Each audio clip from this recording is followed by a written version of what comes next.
There are discoveries that rewrite history.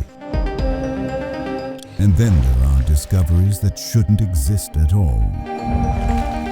Deep beneath an ancient riverbed, scientists uncovered bones twisted in ways no known creature ever possessed. A prehistoric predator buried where no predator should have been. What kind of creature breaks every rule of evolution? By the end of this story, you'll understand why this fossil has terrified paleontologists since the day it was found. Before this creature was found, the river protected its secret for nearly 100 million years. Layer after layer of silt pressed down. Logs collapsed over it, storms shifted the sediment. The slow burial of something evolution itself seemed to hide. Paleontologists expected the usual river fossils. Fish, amphibians, maybe drifted remains. Nothing unusual, nothing dangerous. But when the first edge of the jaw emerged, the entire dig team stopped breathing. And that's when the first cliffhanger hit the team. The fossil didn't match anything in the evolutionary tree. Not fish, not dinosaur, not crocodile. A complete outlier. Rivers were dangerous, yes. But only up to a point. Most predators relied on speed or ambush from the surface. This thing, it treated the earth itself as a weapon. More bones appeared. Limbs shaped not for swimming, not for running, but for anchoring. Long claws curled as if made to dig deep into mud and hold with terrifying force. This wasn't a pursuit hunter. This was a living trap.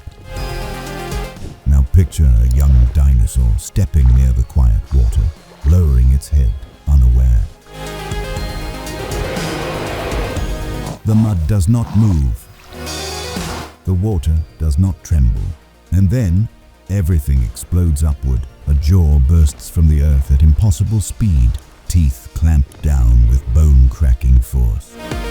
And the victim disappears into suffocating mud instead of deep water.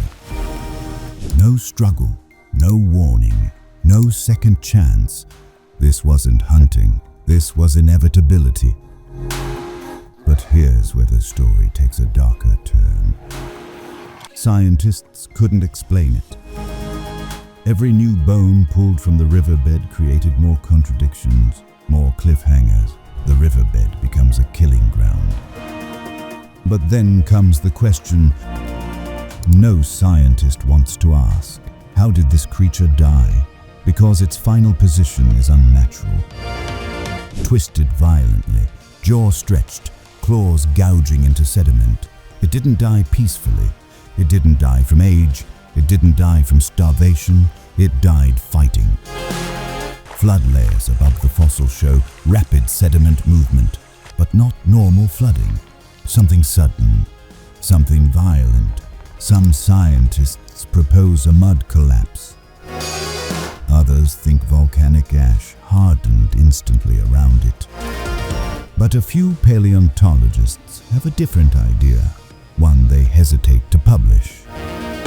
They believe multiple predators fought in this river at once, and this creature wasn't the only killer buried here.